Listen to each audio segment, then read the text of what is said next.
The case from side opening government is pretty straightforward at its core, yeah? It's simple, right? Is that if you get a bunch of people in a community to do things together, it empowers unity, it improves mental health, and if they are doing positive things, it just makes the environment a whole lot better. But first and foremost, what does Umuganda realistically look like, right? It happens, obviously, as is pointed out, for like early in the mornings, on weekends, and all of that. But what happens there is community members come out together, collaborate as a group to pick certain projects and then execute this project. So what this looks like is that it would be like a beautification project for where they are, which is like tree planting, or sanitation, which is picking up trash. And then they continuously work together to improve the environment by doing these acts of community service together, right? So first and foremost, why is it important that we have human beings and members of the same community working together to improve their communities and working together just generally, right? It's because it improves unity. What does this look like? I think one, we live in a world that is aggressively divisive in status quo. We think social media, news, and almost every ecosystem through which we interact is uniquely designed to divide us, either by class, by ideology, or by just levels of access. So if you go to social media, you have well-structured echo chambers that isolate you from communicating with different thoughts from you. And don't just isolate you from communicating with different thoughts from you, but intentionally inflate you to perceive them as villains, intentionally inflate you to perceive them as the exact antithesis of your opinions, and then make them look like the worst versions of themselves.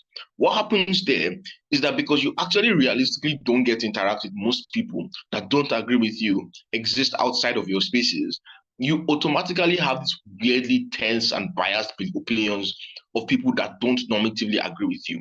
The outcome of this is that you have a significantly more divisive society.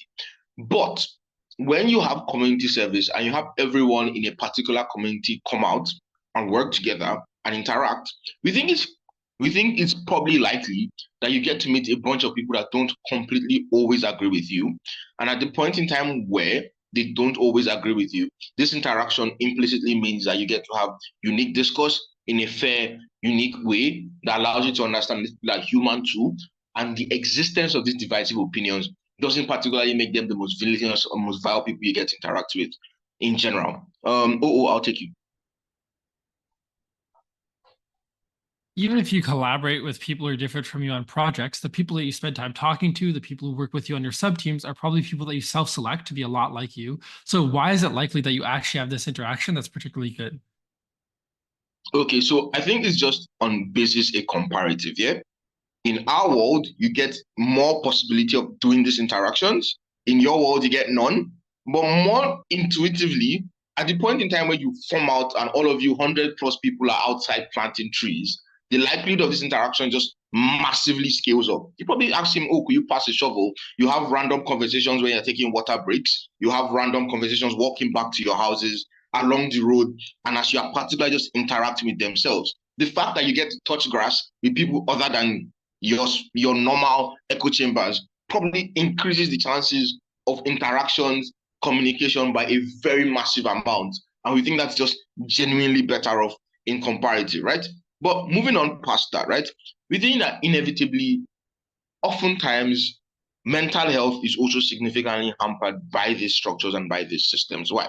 Because the same systems that are designed to isolate and like inflate you to make you seem that other people are your enemies is the exact same system that is also meant to make you really depressed and out of touch with reality, right? So oftentimes this is a system that is designed to make you want and acquire many things and make you feel incompetent and unable. It makes you feel like you can't talk about the issues you face. And just generally the lack of human interaction, as human beings are designed to thrive off human interaction, oftentimes ruins our experience. So the fact that we spend more time talking to people on phones than talking to people in person oftentimes significantly hampers our mental health.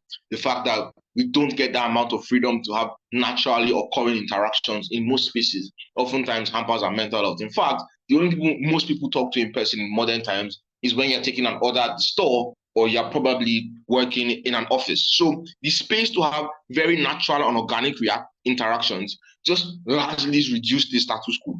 Having those natural and organic reactions allows you to interact with completely new people, have new experiences, and derive happiness from these experiences as a net whole, which we think is something that's beneficial, right?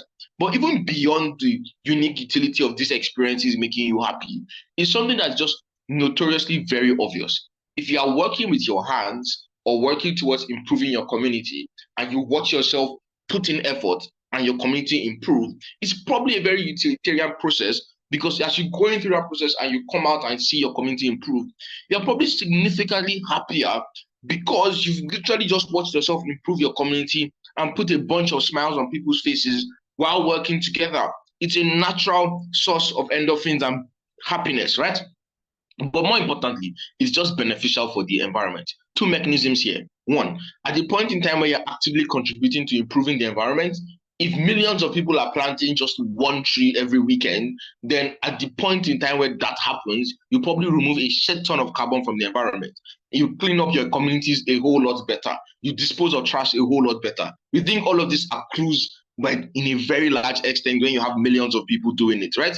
But more importantly, is the awareness of these particular actions. At the point in time where you're actively involved in environmentally improving systems, in contributing to your community, helping to improve the standards of your community, a bunch of things happen. One, you understand the problems that that community has. Second of all, you understand the issues that they are going through. You understand how important those issues are to that community. And by virtue of that, you intuitively take actions to respect those things. So you're less likely to kick over a seedling when you notice that it's the tree that was planted like last week and a bunch of people came together and planted it and you were a part of that process. You're less likely to litter if you're part of the sanitation team when you understand how much value and how much effort was put into preventing that littering from occurring. So I think there's just a unique incentive here to be a lot more respectful and much more involved in all of these things, right? But closing off a simple rebuttal, right? On the idea of choice. We think in the status quo, governments already restrict us from doing things that are harmful to us in the long term that we would otherwise want to do, and forces us to do things that are beneficial for us in the long term that we otherwise wouldn't want to do. Stuff like paying taxes, stuff like not drinking and driving. So there's already a precedent on restricting choice. And at that point where we create all these benefits, we're very proud to propose. Thank you.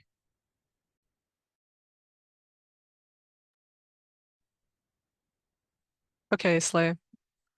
3, 2, 1. I'm going to kind of go into their points line by line, tell you why this just does not stand, and then I'm going to get into our points of constructive.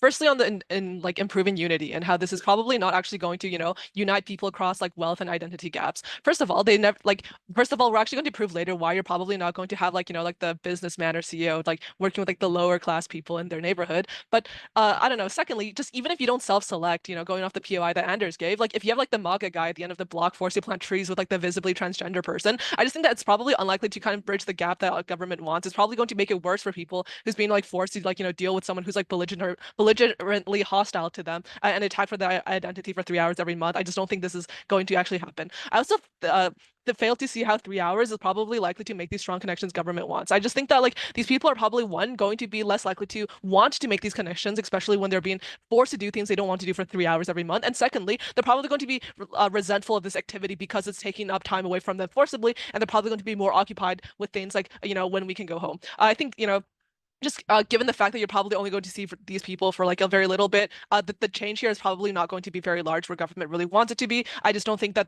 this is probably going to be a very large change. It's probably going to be very marginal at best. Maybe, neighbors who already like were friendly with each other, but that's not really like pertinent or anything. We're also going to talk about how like this is just not going to like be worth the trade-off. Secondly, how like touching grass is good. Firstly, this is like non-exclusive. Like people, can touch grass in like literally like many other ways. Maybe, some office workers who don't touch grass, like that often like benefit, but then they can just take those 3 hours and go like play golf instead with their family. We're also going to talk about why this is probably not going to impact these particular groups of people, but I also think that people who don't touch grass like regularly, like people with like mental health issues, are probably going to be harmed by this, specifically because of the fact that the narrative that would likely exist in this messaging is probably going to promote harmful narratives for people with mental health, such as, promoting that touching grass can help like a guy with severe depression. It's probably not good. It probably promotes false narratives that, can probably influence people who are generally just less knowledgeable about these things. We probably don't want these narratives to be further spread in society. Lastly, on environmental action, I think these people are probably not really going to give a shit. Like they're probably only going to care like once a month, just typically because of the fact that the average person has more proximate things they want to think about. That, the businessman is going to think about like,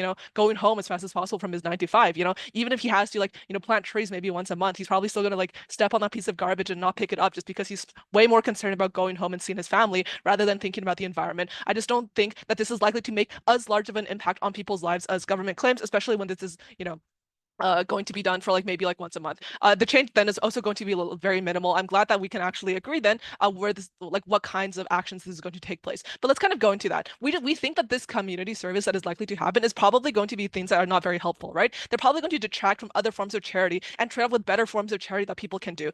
Firstly, people are probably going to drag their feet, right? And because of the fact that this is then going to be probably the only interaction they have with charity through this. I think people typically believe then that they have a certain obligation towards charity only up to a certain like feel good threshold, right? For example, if people volunteer at a soup kitchen, they can do their 3 hours of time or like however long they do per week, and then they'll be like, oh, like I did my part, this feels good. However, if you actually force them to, like do these things, this is probably going to be far less enjoyable. They're probably not going to feel the same incentive to actually go and volunteer in other places where they're probably more likely to have a bigger impact.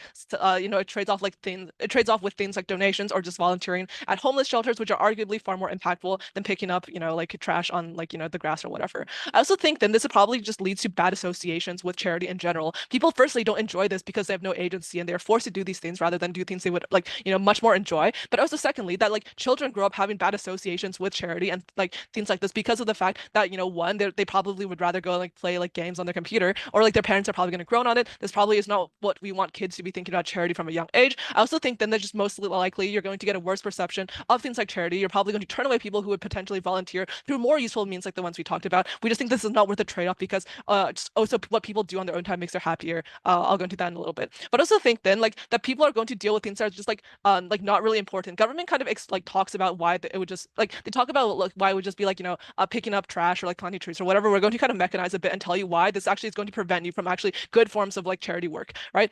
Just because of the fact that like they're probably going to like most people just don't have the skills to do anything very technical, right? They probably can't help you with any like long-term projects that would make a like, very significant impact on communities. They're probably going to do things with minimal impact, like picking up like trash or whatever. And just also note that like the most effective things are like very politically charged and more complicated. For example, helping the homeless is like, illegal in a lot of areas and also just quite politically charged about these things. So that the most likely alternatives that are the easiest to deal with administratively are things like picking up trash, which are just not very useful, right? Just like typically things that governments are already supposed to do. We just don't think this is like a good replacement for putting like more money into your trash collection services or whatever. So we just think then that the impact on these people is going to be very little. Let's talk about why, this is probably not going to be applicable to everyone. Then I think like rich people are probably just going to likely to be able to dodge in this like, the service because they can just pay the fine. The fine is probably not going to be that large structurally because it's literally just more efficient to have a lower fine than to do like an exemption desk for people with appointments or whatever, or, if they need to go to the hospital, it's just a really big administrative burden to do so that this fund is likely to be very affordable, and just in the case that, like people need to go see their dad in the hospital or whatever, your average middle class household can probably just eat the cost. I don't know, maybe poor people can't, this is probably bad for them because they're like, I don't know, maybe they have to do like 2 jobs to support themselves. Maybe they need to spend time with their families. This probably takes away time for the people who probably need it the most to actually support themselves. Let's talk about the trade-off with people's own time then and why this is bad. I think this is firstly taking away time that people would prefer to have on their own, right? Like this like leisure time to like, I don't know, maybe do a hobby after really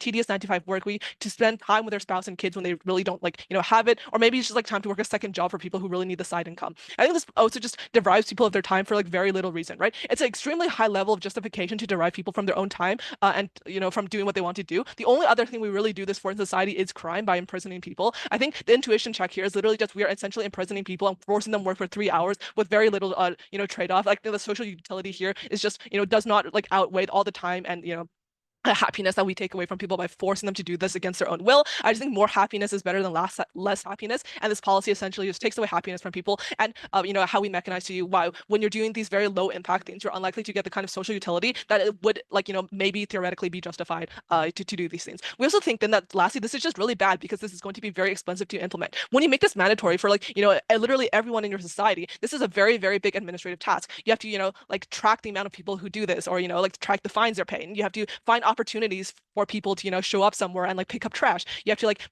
plan this and like, I don't know, like maybe have governments talk to like local agencies or like, governments like figuring out like a lot of stuff of where they're going to go, like busing or whatever. I think this is just a really big usage of time. This is likely to be a very big usage of, money and like administrative time as well. We think this is probably just not good, given the fact that once again, you're unlikely to get much change in general. This is probably going to make people very unhappy. This trades off with, just kind of the principle that we should let people do what they want with their time, given all the other pressures in life. For these reasons, proud to oppose. In this speech, I'm going to do two things and then weigh the opening government case out to what should be a pretty clear win by the time I'm done. The first question I want to address is directly responding to the leader of opposition, whether social unity net increases or decreases. The second thing I want to address from leader of opposition is whether there's a meaningful trade-off in the type of labor people are performing. The first thing I'd like to do is quickly respond to one sort of extraneous idea, which is if there are some instances where people are going to have a massive problem with this, like, perhaps they need to go visit a sick relative during the day when they're supposed to be working. The built-in response to this is relatively obvious, that you can simply incur the fine. Any human being is perfectly capable of making a rational choice and weighing out whether whatever the fine is worth the cost of simply putting in the time and the energy in order to not incur it. And if they do, then amazing, that person made the choice that was right for them, and the city budget gets a little small influx of capital that is relatively meaningful. Let's talk about social unity first. The first observation the leader of opposition makes is that there might be some resent from the populace as a result of this. I think this is probably true. I mean, a lot of people hate paying their taxes. A lot of people have a problem with anything the government does. But this is only true in the short term, right? Once the beach you constantly go on every summer is no longer full of garbage every time you go there, once you notice that the streets are a bit cleaner, there's not as many rats running around, once this spirit of social unity is created, that resentment goes away in the long term. So everything in terms of resentment is all contingent on opposition winning this question of social unity. Even if it's the case, as the leader of opposition claims, that some people are going to drag their feet, I think that's realistic, right? There are some communities that are already sufficiently clean, and there's not going to be that much for people to do. So at worst, what this is basically mandatory playtime by the government, where you have to go outside and chit chat with your neighbors and talk to them. That seems fine to us. We're happy to force people to do that, given we explain that a lot of the way in which society is structured now is inherently alienating, and people don't consent to living in a digitized age where they're deprived of the human intimacy that our entire species needs in order to live a healthy, reasonable life. So even if people are slacking off and doing nothing, it's still better on the comparative. But third of all, I think we do have the fiat to mix people up a little bit. Right? So we're not going to gather all of the richest income bracket people and put them on one team out planting trees or whatever. I think we have the allowance to mix things up a little bit. But notice within communities, you don't just often have a lot of socioeconomic diversity. You have racial diversity, you have gender diversity, you have ideological diversity. And so I think people meaningfully have conversations casually in this environment that break down the perspectives social media and their own echo chambers feed them of other people, right? A bunch of 20-year-old college leftists talk to that old person who lives down the street, and they learn a little bit about that person's life. They hear about that person's childhood, and the world that they were coming from is a very different one in which they're living now, and it humanizes each other. It means that now they're not just a bunch of old, angry, stupid boomers. They're people, human beings, just like you and me, and vice versa. And I do think in an important number of instances that happens. So there's at least some mixing up of age-based demographics and other types of things in this debate. Is this non-exclusive because people can just go outside? I think that's a ridiculous supposition. I mean, I think some people do need to be coerced into doing what's good for them. The government does this all the time, right? We don't make a lot of illicit drugs legal, even though people could just choose not to do them. Sometimes people need to be pushed into doing what's good for them. And I think for some people who are in the deepest throes of a depressive episode, being forced and dragged out of their bedrooms into the fresh air and the sun around smiling faces is actually just what they need. And saying it's non-exclusive because they could just do it anyways. It doesn't matter if they don't choose to. Is this taking away, people's fundamental right to leisure? If the best option forward in this round is that people have another 3 hours to watch Netflix, we'll stand behind that comparative with our chests out. The second theme here is whether there's a trade-off in the type of labor that's done. 4 responses here. One is I think it's the opposite, right? Because a lot of people don't do charity because they just don't know any charities they could go work for. It's not something that they reasonably think about and that they plan into their schedule. But when they meet someone, maybe they meet some friendly person who they want to see again, who works at the soup kitchen every Sunday. Now they have a connection, someone who they can talk to on Facebook, and they have a friendly face when they go down there. So I think this creates a lot of hands-on experience that then builds into a lot of networks and charity work outside of the actual holiday that's done. But second of all, do you need meaningful skills? I mean, obviously not. The leader of opposition themselves indicates things like working at a soup kitchen and cleaning up garbage. I mean, these are things people can do, right? I think this also builds a significant amount of empathy. I think lots of people are good people. They're just detached from the pain and suffering of the world. I think if you were dealing hands-on with, say, like sick animals who are dying because of pollution, it really does change your own calculus as to whether or not you're going to throw away, that bottle because you looked the animal itself when it was suffering, and it changed your perspective and your place in the world. I mean, people are human beings. We change as a result of our experience. It's ridiculous to say that we don't. But lastly, there are existing charities, as Op explains, and I think they would love an influx of labor and have a lot of great ideas as for what they could do with them. Let's weigh this round out. I think we explained that there's a significant status quo problem of social alienation. This gets barely any response from opposition. Very many people in modern society where we have our needs met, where we have a surplus of wealth and food and all sorts of other lovely things, are still hopelessly miserable and depressed. And the reason is they've been deprived of social connections. I think coercing people and forcing to, even if it takes away their rights, if we allow for that social connection to be brought back in society, is something that's incredibly good. But lastly, I just think this is a massive source of labor. A lot of municipalities could really leave. Right? There's a lot of garbage in New York City and not nearly enough labor or money for the municipality of New York City to deal with it. And funnily enough, there are a whole lot of stockbrokers in businesses and working in high-rise offices who have hands that could clean up that garbage. On opening government, we say, put those guys to work. OG can't set up here and say we violate rights sometimes, so therefore you have free reign to violate rights all the time. Note the example that they give you of violating rights is like taking people's money away. That's highly different than restraining their physical autonomy and not allowing them to do what they want to do with their time. The only case where that's justified in the status quo are when people are suspected of or have actually committed like a major crime that makes them dangerous to society. I think that it is unjustified for like the plausible benefit of picking up some more trash to restrict this type of autonomy. That's why O is going to win. A few things in this speech then. First of all, let's explain the degree to which you actually get socially useful stuff. Second of all, touching grass, the degree to which you get community. Lastly, explaining why there is a degree of trade-off, why the principle is strong. And finally, some weighing about time allocation, stuff like that. Okay, do we get useful stuff? The OG case here is that they get useful stuff being done because you can do stuff like plant trees. First of all, on this example, note that when you plant trees, you often go to very remote areas because you can't plant trees in the middle of a city. You don't have time, like 3 hours on a Saturday morning to drive people like to like 2 hours drive somewhere, that drive back. There are geographical limitations. This is why tree planting, like it happens in British Columbia, is a multi-months long thing and not like a few weeks. You probably don't get this type of action to a significant degree. But more generally, here's why you don't get socially utile stuff. I think that most socially utile stuff is going to be either stuff that is going to be somewhat politically contentious or uncomfortable to do. So for example, dealing with homeless populations can in some cases be like somewhat taxing mentally. Second of all, I think that it requires some physical effort. So doing things like planting trees, even if you're able to like solve it geographically, there's still like people are old and disabled and you have to include them in the activity somehow. That probably means that you solve for the lowest common denominator, something that everybody could do, like picking up trash.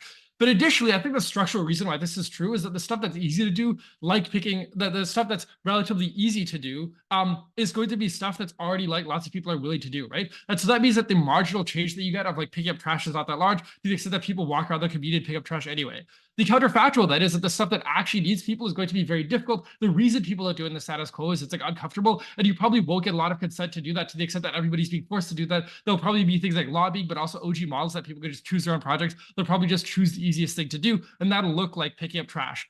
Note then that this probably has a very minimal effect in the long term for the community. I think that trash is not that big of a deal. You could probably just have like municipal workers pick it up in the counterfactual. Note that this is reasonable because you probably have a huge amount of money and personal resources that are being spent organizing these activities on the municipal level. So the counterfactual where you just use these people to directly solve these issues is probably reasonable. The stuff about how like this stops people from littering in the first place is like also pretty unclear. One, it's not clear that they're the one personally picking up the stuff that they litter, right? But two, I just think that like, again, it's like not that big of a deal. The trade-off is just not that large. I think that we're willing to deal with slightly more trash in our communities to the extent that you don't get all of these harms, like taking away people's rights to do what they want with their time, etc. Okay, then the stuff about community and utility. I think that if OG is going to run with a model where you just say hi to people and you ask them to like pass you a shovel or whatever, and that's their contact theory, there's no argument there. Please never debate. Just say contact theory and then act as if you've proven something, right? Contact theory is a specific theory that applies under specific conditions where you're working collaboratively in a way that is going to be helpful. Note that this work is probably not highly collaborative with a very narrow community for a few reasons. One, we already mentioned, I just mentioned in the POI that there are geographical limitations. That's to say that rich communities probably live among other rich people, poor people probably live among other poor people. This means that you don't get a lot of mixing. Second of all, I think that a lot of times rich people, for example, have some degree of bias against other socioeconomic groups, so they won't want to work with them. That's to say that they'll self-select away from working with those groups. That means you don't socialize. But even to the extent that you are working with those people, you probably actively group yourself away. That's so you like don't socialize with them and stuff. That means you have very minimal interactions, like just asking to pass implements, etc. But note that this is not that much different than the status quo, right? In the status quo, you see people are different than you in the grocery store, or you like pass them on the street, etc. So if they're just like one-word interactions that you could have either way, that's probably largely symmetric. This is also why a lot of their stuff about bias falls out of the route, right? If they're like saying getting one word from a trans person is enough to stop people from being transphobic, then they should answer why people are transphobic in the status quo, where you could like see trans people walking around in Canada, right? You could have conversations with trans people in like the grocery store, and people are still transphobic. The reason is that they're like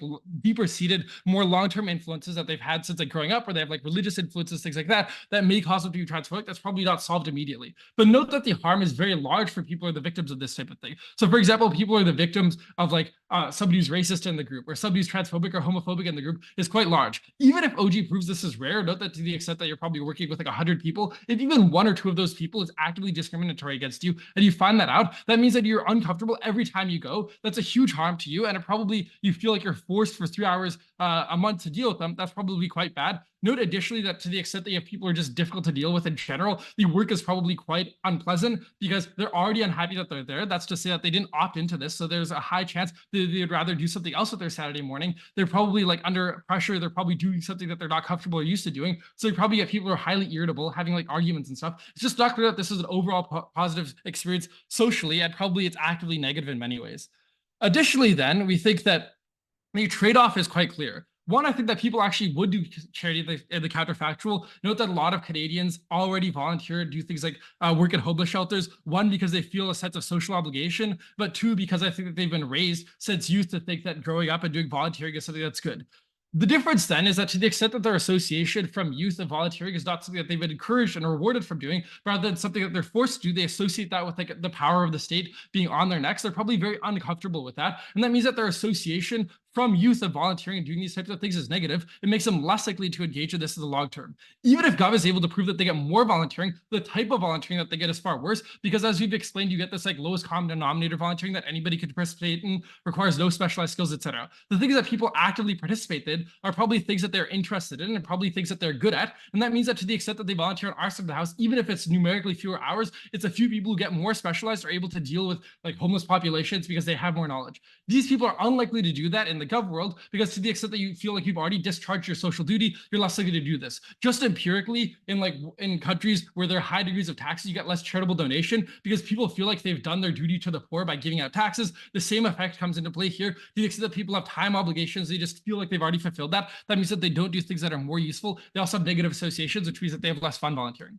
But on autonomy, we also think that physical autonomy is just something that's super important. That's more important than finances, right? I think that you are most directly affected by what happens to you. That's why you have a right to choose what you want. People also have direct epistemic access to like their desires. So to the extent that Gov could like prove to you that this may have some benefits to community, people are probably aware that like volunteering helps them communally. If they want to do that, they still have the right to volunteer on our side of the house. The margin then is that I think we should allow people to make this trade-off for themselves rather than the state force them to do that. The weighing is quite simple. I did some back of the envelope calculation. This comes out about to 100 days of life if you assume that people do this for like most of their adult lives.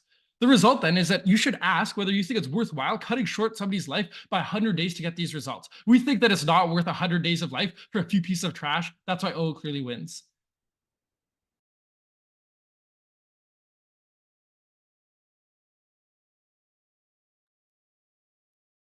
Okay. Let me just get my timer set up, sorry. And then I will start in 3, 2, 1. Okay, I just want to start off by saying one thing, panel. Anders says this best. Transgender people exist in society today, but so does transphobia, right?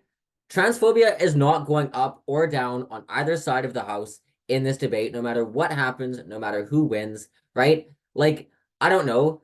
I don't think that this case is like uniquely bad for transgender people who have to interact with transphobes, you know, at work, in public, on the subway, in their families, things like this. I also do not think that it's probably a pretty large burden of proof for OG to take on to say that, you know, transphobia goes down when you're forced into these community situations. I think probably transphobia is a wash, right? And panel, because front half does not actually debate this motion at all, and both front half teams make weird cases that either wash, don't matter at all, or are not properly mechanized, we probably win this case purely on vibes before I even get into our construction. Very, very proud to propose. But let's talk about how we actually win this. We're going to start off with a little bit about how community service is good. We're going to talk a little bit about poor people, making better communities, increasing employability, useful charity, and finally our winning strike, which is the ability to mobilize communities in our increasing era of disaster, especially in, you know, this new age of climate change. Okay, let's talk about community service and the few contentions that have existed so far in this debate, right? I think, you know, OG tells us that like this kind of community building is good for like reducing political differences. They don't really mech this. It's probably true, but like they don't mech it, so we're just gonna outweigh it right here. This is actually good for incels, and this is good for like socially awkward people who are shut-ins because it forces them to go outside and it gives them people to interact with. Also, yeah, like it's good for charity, cleaning up your community or whatever. OG gives us a good characterization when they say that this is probably like looking like cleaning up trash, working in a soup kitchen, things like this. Rather than like, you know, you have to donate money to charity. I think we can use this, right? I think probably also the government will look into some like degree of evaluation of program effectiveness, whether it's picking up trash, working at a soup kitchen, etc., and like work to increase these things. And you are actually going to get effective charity out of this. Oh, I don't know where my camera's turned off. Like, I don't know. How is this going to work? You're probably going to show up. There's going to be like a community manager. Government bureaucrats are going to sort you into activities by like how many people are needed. You're probably not actually going to have much choice in like what community you're actually doing, which probably just tells you that like actually people are not going to self-select for people who are like them, and you are going to get interactions between different types of people. This characterization we do not get out of OG.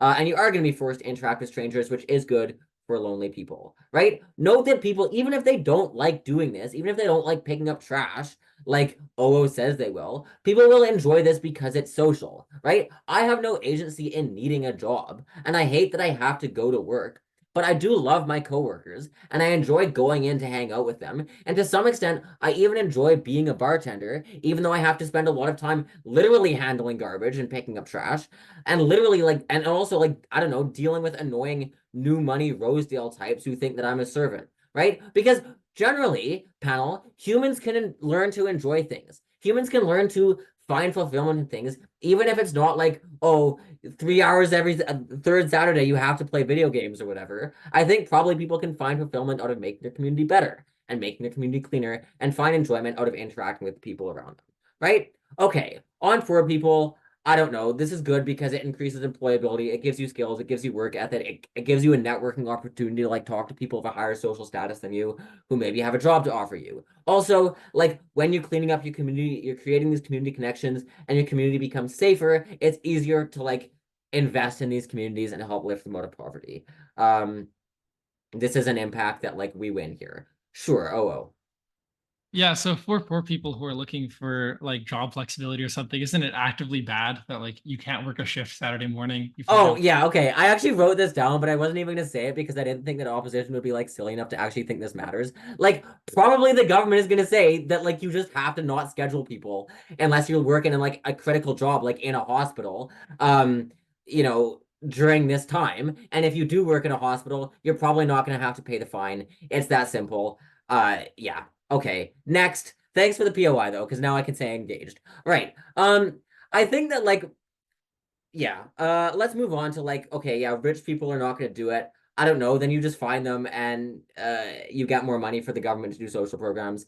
Um, Also, I don't know, there'd probably be a culture of shame and like having more reasons to shame rich people. I don't think I need to go into it. Probably good.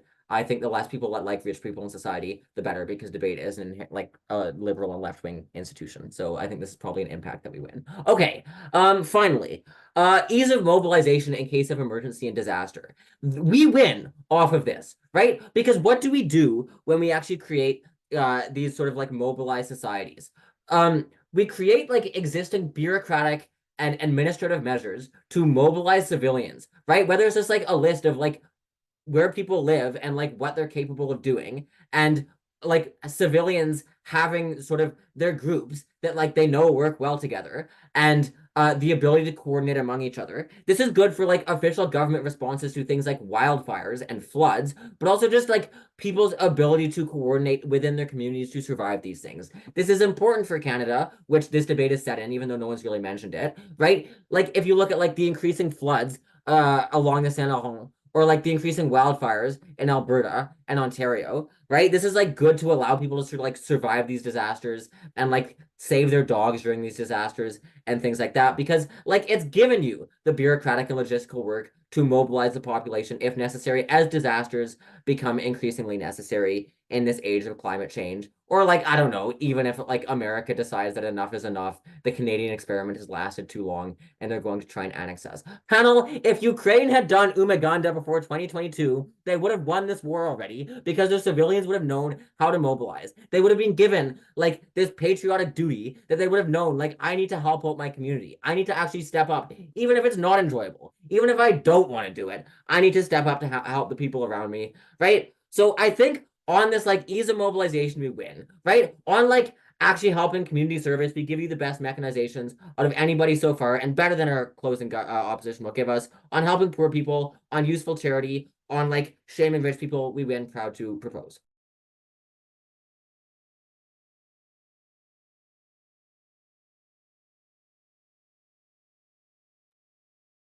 Okay, I'll try to take a POI from, I don't know, actually, I'll take someone on GovBench. And just put them in the, interrupt me, don't put them in the chat. Canada isn't Rwanda, and I don't really think I should have to say this at this point in the round, but I think there are a few important distinctions that are really essential to highlight to get a good grasp of this debate. Firstly, note that the culture is significantly different, right? Canada is a country that is built primarily on capitalism, mitigated somewhat with socialism, but it's primarily a society where people see themselves as individuals, where they aspire to work for their own individual benefit, and where things like community service are seen as an unfortunate waste of your time rather than a valuable opportunity to make new friends. And I think as much as Malcolm wants to tell you that you're going to make great friends, this is going to turn around your life, I think most people won't see it that way. And if you go into it with a negative attitude, you are unlikely to then have your mind changed just by 3 hours a month. I think that the benefit is very marginal here.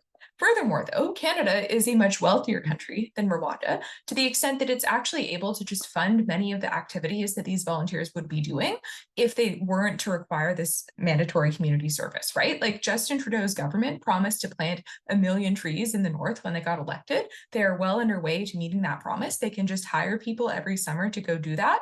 And this is a very common source of employment for people like students, for people who maybe don't have a ton of skills and have to do manual labor.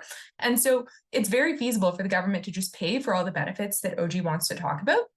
The difference is that when they do that, those jobs actually go to people who need them, who uniquely benefit from that. And they're probably done to a much higher standard than when you have random lawyers that have to go plant trees on a Saturday morning when they're probably still tired and hungover from Friday night.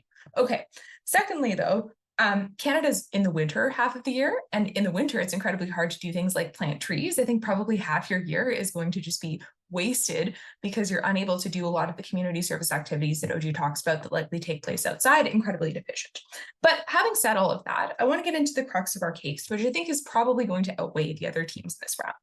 Firstly, about how this just disproportionately is going to hurt the marginalized, especially in terms of selective enforcement. And secondly, why this trades off with other positive social policies that the government could invest in.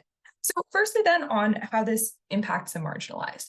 Now, I think OO has pointed out that there's a time trade-off for people, and this is true, but this is relatively marginal when compared to the harms they're going to identify, because 3 hours on a Saturday morning once a month is a relatively small amount of time. It's a time when most people aren't actually at work, and so the trade-off that most people experience here is probably quite small.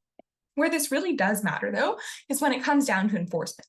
Because we tell you that because of the different culture that Canada has, because of the fact that a lot of people see this as an unjust imposition on their time, a lot of people are going to opt out. They're just not going to show up for community service. They're not going to put in a lot of effort because they don't want to put in that kind of time. And what happens when people opt out is you're likely going to have sanctions and punishments against them in order to prevent everyone else from opting out, because you need to have some kind of deterrence mechanism in place to ensure that people continue to participate in this.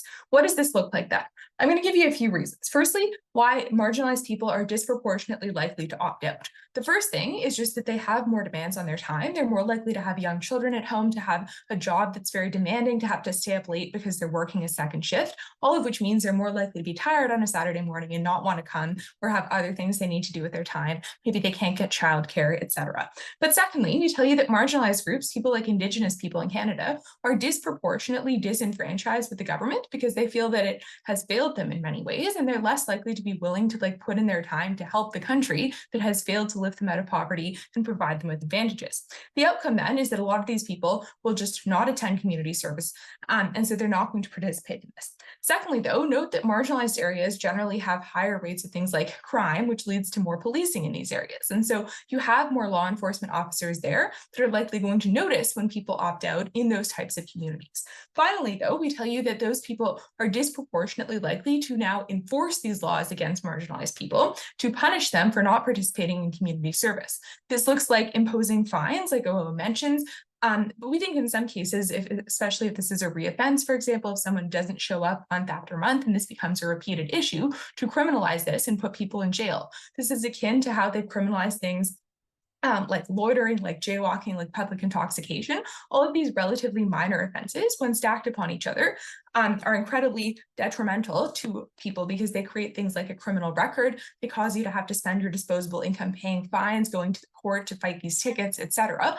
All of which we think feeds into a cycle of poverty and marginalization and is going to be incredibly harmful to these groups. Second argument, though, is that we think that this actually is going to trade off with a lot of social policies that governments could pass instead. Note, firstly, that just because of the fact that this requires you to give up time on a Saturday morning that you could spend sleeping in, playing with your kids, taking on a second job, etc., people are probably not going to like this policy, especially at first. It's going to be quite unpopular. And in many cases, we think it's likely going to trade off. It's going to eat up social capital that could go towards other social programs. So programs, for example, encouraging people to provide things like pro bono, like legal services or medical services, programs that could spend the money that it would take to organize this on implementing, subsidies, etc. Because people are going to see this as an unjust imposition on their time, as probably another move of the socialist Trudeau government to try to take away their freedom, all of which means that the government is then heavily disincentivized from passing other similar policies because they know that it's going to be unpopular. They want to get reelected at the next election, and they don't want to lose those swing voters who probably, support some things, but not if it imposes on their life too much. This is bad, prima facie, because it means we probably get just less good policies that actually benefit communities, things like universal childcare and dental care that are in the works, but still need a lot of social capital to actually succeed.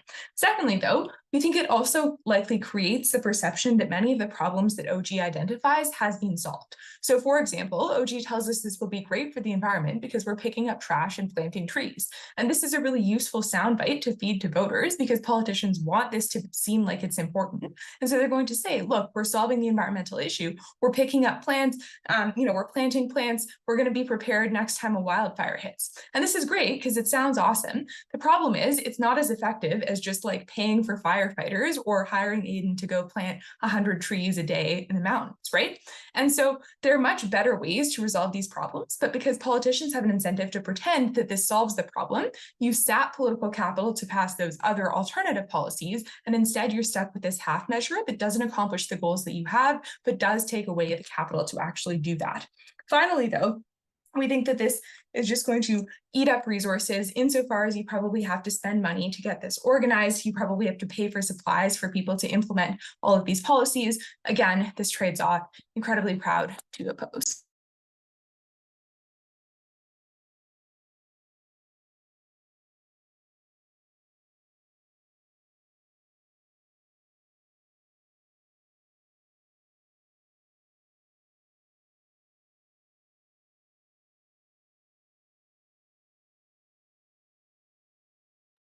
Okay, cool.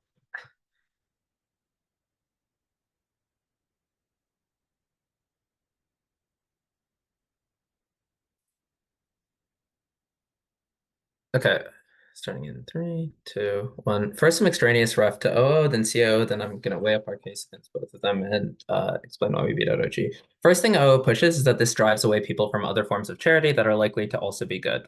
The one question that I have here is I'm unsure of how many people actually do charity in the first place and why this is something that is like likely to trade off to the extent that they say it is. The reason for this is just because I think being able to do charity in most cases is somewhat of a privilege, or it's unlikely that this is a continually like sustained thing that happens to like the vast majority of people, i.e. you don't have the collective action power that you do for charity because most people probably don't opt towards doing something that's charitable because most people either can't like afford it or can't necessarily create the time and like space for this. The thing that changes in this motion crucially is that the government is necessitating a way in which like corporations like and your employer has to like create time within your schedule to account for people to be able to do charity, and then you force the collective or you solve the collective action problem of ever like being able to do charity. The reason this is probably true is that and the other problem with charity is that it is also run like you have to run charitable institutions as like for-profit companies, or you have to run them as like not for profit, but they are run as like essentially businesses or conglomerates. They're not like run by like institutions that necessarily like have access to people on the ground that can sustain themselves, right? And this is the other problem with charities. They're often very seasonal, right? So most people actually only work in soup kitchens during like Christmas break because that's when everyone gets this idea that, oh, I have to work in a soup kitchen. It's probably not something that's able to be sustained throughout the year the same way that these sorts of like efforts are, right?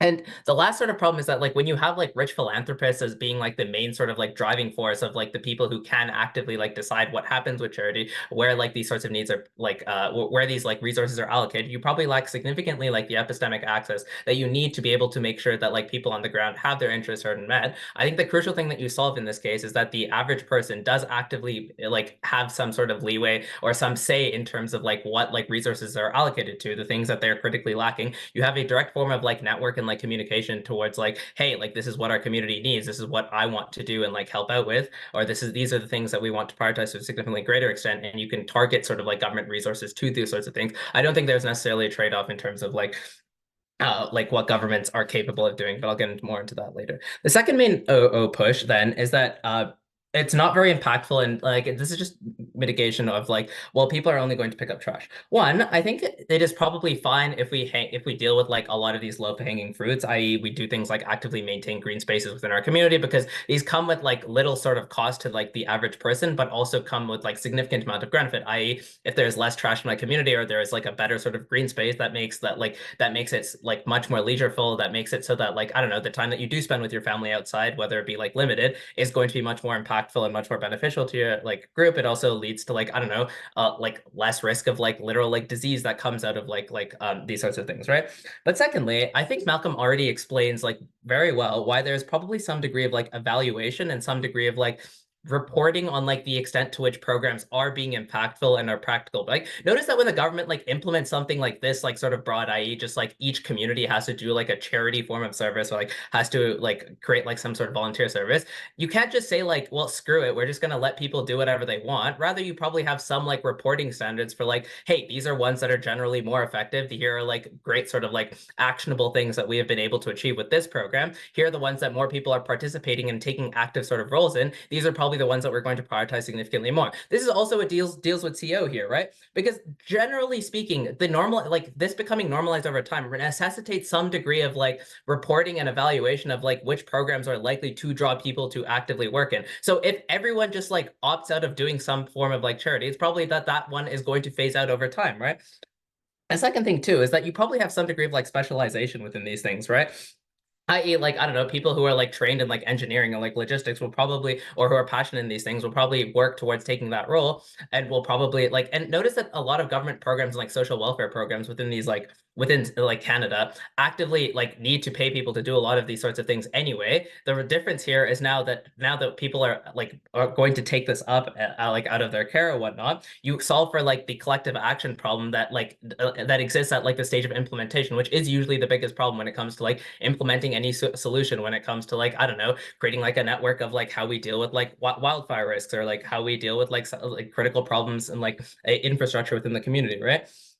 The last thing I want to say here is then like in terms of the bureaucracy and logistics sort of push out of like up bench. First, I think that the fines are probably going to be set at a calculated amount to make up for like the significant like bureaucratic like costs of like running this program, whatever. I.e., like if really rich people are going to be assumed to like not sort of like to be avoiding doing this, you're probably going to set the fine at like a reasonably high enough amount so that it is able to make up for a lot of these things. That's why I think this is probably that's the only way that this would even like pass, right? Okay. Now on to CO. Okay, CO says that this hurts marginalized people because of enforcement and people will opt out. One, I'm unclear of why poor people make decisions that are so bad for them. If they are probably going to opt out and take hefty fines because they want to spend time with their family, the fact that they're taking a hefty fine means that they have to work more and spend less time with their family. It's unclear to me why they would opt for that then, if this literally means that they're going to have less time in the future to spend with their family, right? Second thing here is that the indigenous claim that they make probably exists outside of the scope of this debate, because like reserves generally operate under a different sort of legal system and like different sort of like standards of like what you can even enforce on like what goes on there. But secondly, the program is probably going to be diverse to some extent, right? What that means that there's probably various types of service that like that probably exist, and people have some degree of discretion in terms of choosing something that aligns within their interests and their sort of skill set at large. It's unclear to me why this is going to be so sort of like hated, or why you're only going to be able to select the ones that are like completely bad. But this third claim, and this also deals with OO, is that this is probably something that you can actively like you want to work towards, because it helps you like promote like, oh hey, I have like a sustainable track record of like doing this really good thing. Like maybe I can get recognized on like my CV and get like a good reference out of this, or I can get like public recognition. Maybe I can get like some form of like tax break out of this by proving that I've like continually done this really good thing. If anything, I think this helps like marginalized groups gain some access to like political infrastructure, especially given that they're going to be working with the other people who probably want to elevate them because they're within their community, right? Okay, last thing then, in terms of like weighing up what Malcolm told you about labor and like volunteer networks, I think it's super important that we like can mobilize trained volunteers in cases of like emergencies and natural disasters, because notice that these are like the people who like experience this are the ones that are at risk and often marginalized the most. And the way that you can probably solve this is by creating like a very sort of like easy network and infrastructure of like everyone getting certified to like, I don't know what to do when a forest fire happens, and how to prevent and how to make sure that people are safe. You have like basic sort of like safety protocols, or like you just know what to do when water runs out in your community, for example. I think this literally means that lives are like saved in a significant amount of cases. I don't think this is something that OG Reach is proud to propose.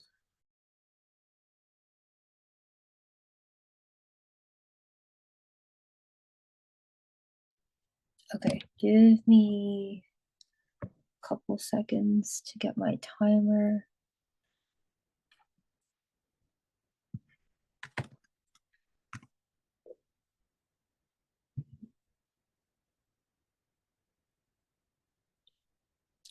Okay. Time starts in 3, 2, 1. Okay, so I'm just going to go team by team and then do a bit of weighing against everybody's case. And then lastly, I'll be kind of rebuilding our case, and then also weighing explicitly against CG and refuting some of the things that they brought up. Okay, starting off with OG then. OG's basically has two claims. Firstly, that like this is great to, you know, promote collaboration, this improves unity in the world that kind of like divides us and all that. The second claim that they have is that this is like very good, like utilitarianly, that like, you know, improving the community is good and is good to be like happier. Just gonna talk about these two claims first. Firstly, on the claim about collaboration, right? I don't think they actually prove that like this exposure is necessarily going to lead to unity, or at least to the degree that they claim. Even if they say that like, you know, the change is very marginal, I don't know why like that marginal change is going to have the large impact that they have, but they're claiming, which is that, you know, this is going to unite people in this, you know, kind of a more divided world. But even if, you know, all of that is still true, even if you got like exposure and like that in their best case, you know, mixing of different social groups and all that, I think that the time of just like 3 hours probably isn't really enough to build like a strong connection. Maybe there's like other factors such as like geographical distance or preconceived notions of like rich people versus like poor people that are barriers to this unity. And I don't think that they're able to tackle that in their case. The next thing that they talk about is how like this is going to be better for the environment, this is going to be better for, you know, like just improving the community as a whole. I think that's already pretty much proven that the change on the environment is likely going to be like pretty marginal, right? Additionally, like, you know, it's going to sap like political will for like other environmental stuff, right? Because like the governments are going to say that like, oh, we've already, you know, done our part for the environment, we're funding these, you know, we're like planting trees on these like volunteer days, we're picking up garbage, we're doing all of these things already for the environment. They're unlikely then to pursue policies that are actually more impactful, such as, you know, like doing like carbon taxes, or like, you know, cracking down on like mining companies or whatever or not. Lastly, just kind of a side note that they do talk about like mental health. This is just kind of like a wash. I feel that like, you know, if you enjoy volunteering, you'll probably get more of it out of it than, and it's probably like unfair to force people who you know, spending time with their family is better for their mental health. All of that, yeah, it just kind of like falls out of the round. Okay, cool. Tackling, oh, I'm done. I think that like they have, again, two main claims. Firstly, that like, you know, there's a trade-off, right? It makes it less enjoyable. There's bad associations with charity. There's a trade-off of personal time. I think first off, just we just provide a better trade-off, and a more impactful trade-off in terms of scope when we tell you that like governments are going to be making trade-offs. They're going to be accepting that, you know, this community involvement is like the extent to which they're, you know, like helping social welfare or somewhat, and thus, because, you know, they feel that they're doing their part, they're going to, you know, thus, you know, neglect doing other forms of like policy that might be even more impactful in favor of, you know, because they've already fulfilled their like social welfare quota or whatever like that. You know, I think that their idea of like having a trade-off with like other, you know, charities, or like the idea of there being like bad associations with charity is a bit like, you know, tenuously proven. We think that like, you know, their analysis about like time loss and all that is kind of just, you know, like kind of sketchy. The principle isn't super well proven. On our hand, that on our team, then we just outweigh this by telling you specifically about the specific harms to like marginalized groups we identify, and like, you know, how this is like specifically important, how this will specifically affect them negatively, rather than them just kind of giving a nebulous claim that people are going to, you know, lose time and whatnot. Okay, finally moving on to CG. Okay, CG brings up a couple of things. Firstly, that like, you know, this is going to allow like communities to mobilize and like have like disaster preparedness. First of all, they don't really give any mechanisms to this, except saying, you know, like having other people's like addresses. And already I think that governments already have this because of like taxes or like other like different things. I'm not sure like why this is going to change specifically. I don't see why there is like a massive benefit here, but even if there is, you know, I just think firstly that there's a difference between, you know, people mobilizing together due to like there being an immediate threat, such as, you know, like a wildfire or like, you know, like flooding or whatever. I think it's different when governments are trying to just like, oh, in case this happens, right? When the threat is not immediate, when the threat is not tangible or nebulous, it's more seen then as like government enforcing certain things that people don't want to do. I think that like because of this and because of differing views on the government, especially in Canada, right? Some people don't support the Liberal government, some people do, right? People might not want to do it because they see it then as like governments infringing on their rights. This is more further proven by like the Canadian culture of, you know, like individualism and all that. So I just don't think that even in their best case scenario that CG is able to get this quote round winning impact. Okay, second thing about, you know, skills and like employability, and this is their kind of mitigation to our point about how poor people are going to be affected by this, right? We actually think that this is going to reduce job opportunities for poor people with these skills. So even if they get like, you know, like networking, they're able to like somewhat mingle with like other classes or like learn skills, which it feels that like, you know, instead of just like hiring like one marginalized person to pick up trash, you're making like the entire community, including them, pick up trash. And again, because this is volunteer work without pay, we think that like, you know, if poor people are going to be doing like manual labor jobs or whatever, we're unsure like why these skills can't be acquired elsewhere, or like why can't they just do the same thing but they're getting paid and they're like, you know, thus better able to support themselves rather than doing something like for the community. This is again the kind of like nebulous claim. Okay, lastly, okay, then moving on to rebuilding our case. What does Anais tell you, right? Anais tells you two things. Firstly, that this is going to be, you know, like disproportionately enforced against marginalized groups. We tell you like that, like, you know, it marginalized groups often live in areas where there's like more policing, right? And even if you don't buy the idea that like marginalized people are going to opt out of this, that at least that like, you know, they're going to be more pushed to do this. They're going to be more pushed to like take time out of their day. This is an extra burden to put on them, especially if, you know, they're working two jobs, they have to, you know, like feed their families and whatnot. I think that like this is an unreasonable burden that is going to be pushed on them disproportionately more than like other communities. Lastly, that like, you know, it's possible that it'll trade off policies. We're losing out on like, you know, good lefty stuff. Governments are going to extrapolate this, take this in bad faith. Yeah, thank you.